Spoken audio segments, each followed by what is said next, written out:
Once upon a time, in a small village in Nigeria, there lived a young woman named Aisha. She was known for her beauty and charm, and two young men in the village, Emeka and Ibrahim, were deeply in love with her.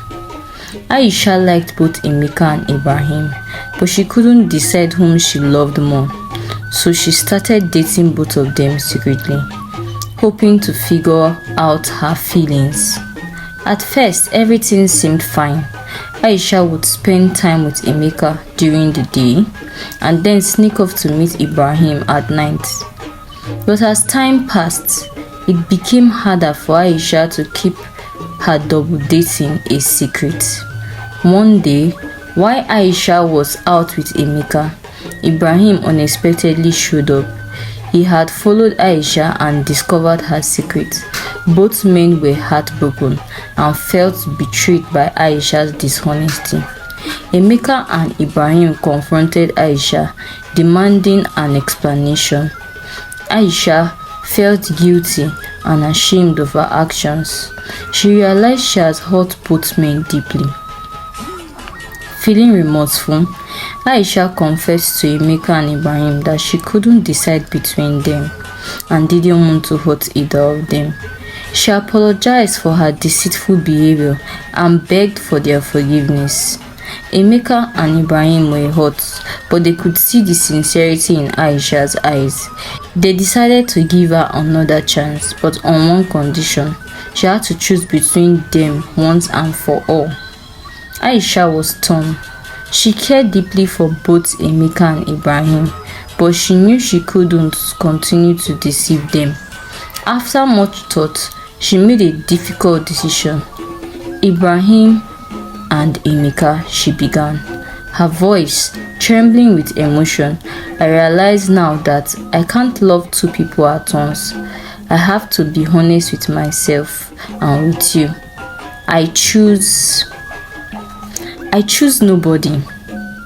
Aisha finally admitted, her heart heavy with the weight of her decision. Emeka felt a pang of sadness, while Ibrahim felt anger and hate towards Aisha. He rained insults on Aisha and walked away. Emeka stood there looking at Aisha as she was crying. He asked her one question: "Did you even love me at all?" But all he got back was just her sobs. He stayed with her and comforted her. As Aisha and Emeka embraced, Emeka knew that their journey together wouldn't be easy. They had to rebuild trust and overcome the hurt caused by Aisha's betrayal, but they were determined to make their relationship work. Little did they know that their story was far from over. Challenges and surprises awaited them on their path to happiness. But one thing was certain: love, forgiveness, and honesty would guide them through it all. Emeka belonged to a tribe with a history of conflict with Aisha's tribe. Despite their love, Ahmed, Aisha's father, refused to give his daughter's hand in marriage to Emeka, fearing the repercussions of breaking tradition. Aisha pleaded with her father, trying to convince him that love should transcend tribal boundaries, but Ahmed remained adamant, unwilling to risk the harmony of their community for the sake of his daughter's happiness. Emeka, undeterred by Ahmed's refusal, sought to prove himself worthy. He tirelessly worked to gain the respect of Ahmed's tribe, demonstrating his commitment to Aisha and his willingness to embrace their customs. Months passed, and Emeka's efforts began to soften Ahmed's heart. He witnessed Emeka's sincerity and dedication, slowly realizing that love knew no tribal boundaries. One evening, under the glow of the setting sun, Ahmed called for Emeka to join him.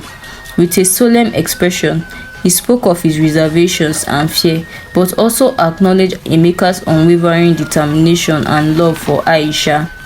In a moment of reconciliation, Ahmed gave his blessings for Aisha and Emeka to marry, bridging the gap between their tribes and embracing the power of love to unite even the most divided hearts. As Aisha and Emeka exchanged vows, Aisha said to Emeka, "Do you remember when you asked me if I loved you at all?" Emeka responded, "Yes, Habibi." Aisha said, "Now you have your answer. I love you, that is why I decided to marry you. You choose me, even when I betrayed you." The village celebrated the union, marking the beginning of a new era of understanding and acceptance. And in that moment, Ahmed realized that while tradition was important, love was the ultimate bond that transcended all barriers.